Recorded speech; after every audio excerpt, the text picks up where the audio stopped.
Pero ito ibang klase, oh. Stop ni Boss Jewel, no? Ng mura na ligaw kasi may kasabay na ano, pushcart.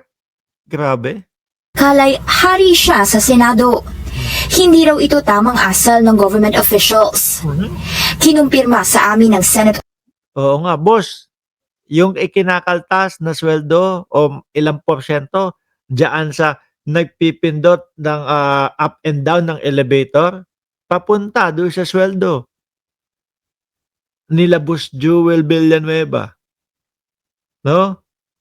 Kaya public servant pa naman yung amo mo tapos ang sinigaw sa gawa mo, publiko na nagtatrabaho sa Senado na kinakaltasan, kinsenas katapusan ng, tax para ipasweldo sa amo mo na si Boss Jewel. Grabe naman kayo diyan. 'Di ho ba? Oh, grabe kayo diyan, tuloy. OSAA o Office of the Sergeant at Arms na patuloy ang investigasyon nila tungkol dito. Pumapasok pa rin si Ms. Agravante at inimbitahan na rin siya ng Babae pa, ha? Grabe 'yun, ha? Babae pa ho, mga kababayan. Miski ho lalaki, hindi mo maintindihan kung bakit kailangan manigaw at kung bakit kailangan magmura dahil may nakasabay lang na pushcart, eh. Eto babae pa ho, mga boss. OSAA sa kanilang opisina tungkol sa nangyaring insidente. Ah, Sinubukan namin kumuha ng panig mula sa kampo ni Senador Villanueva tungkol sa aksyon ng kanyang opisina tungkol dito, pero wala pa itong sagot sa amin. baka nagmumuni-muni pa po si Boss Joel. Baka po biglang masabi, kaluluwa po ng bayan natin! Hindi po basta street lang ang kailangan palitan dito. Iikot yung ano, podium. Kaluluwa po ng bayan natin. Mapapakamot ka na lang sa ulo sa mga pag-uugali nitong mga ito. Grabe, staff pa lang ho yan, mga boss, ah. Di ba?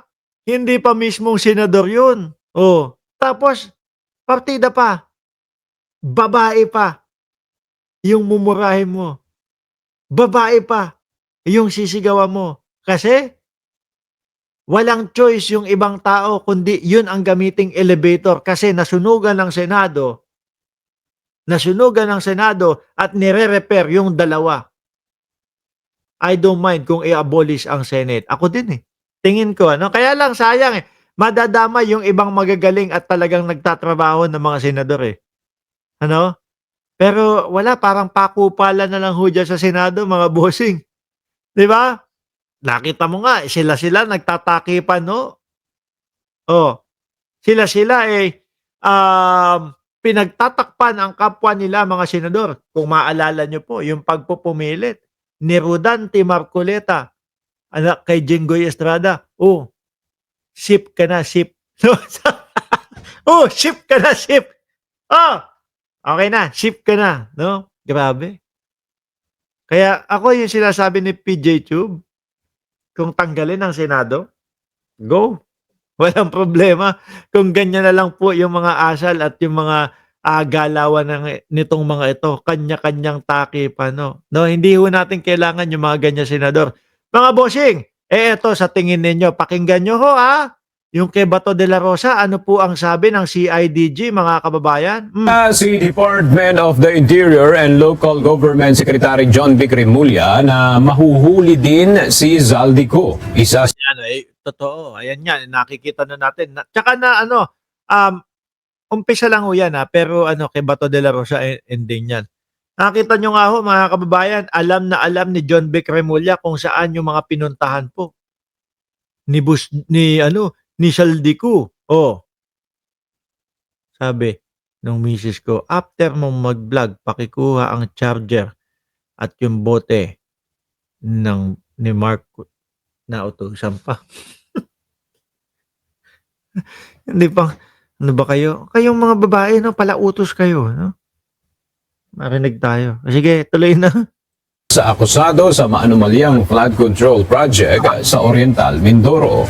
Ayon kay Secretary Remulla, gagawin ng pamahalaan ang lahat ng legal remedies para madakip ang nagtatagong mambabatas sa kabila ng extradition challenges.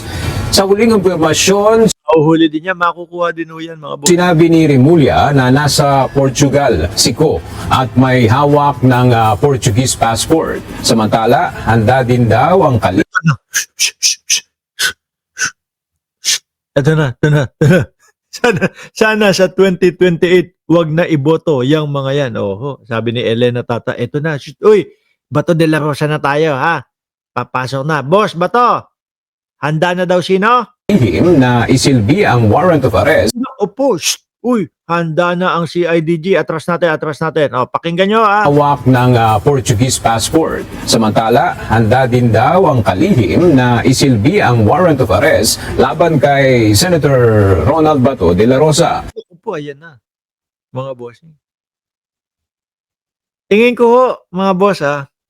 Tingin ko kapag ka ito talagang natsyempohan na sa Senado.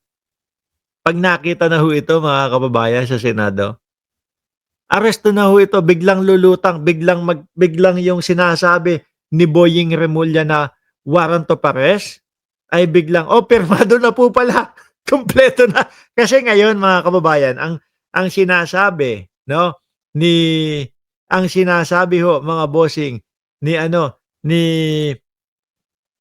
pangalan nito, ni Boying Remulla is, wala pa po, kulang pa po yung warrant of arrest, no? Kulang pa ng pirma or whatever. Meron pang susunod, no?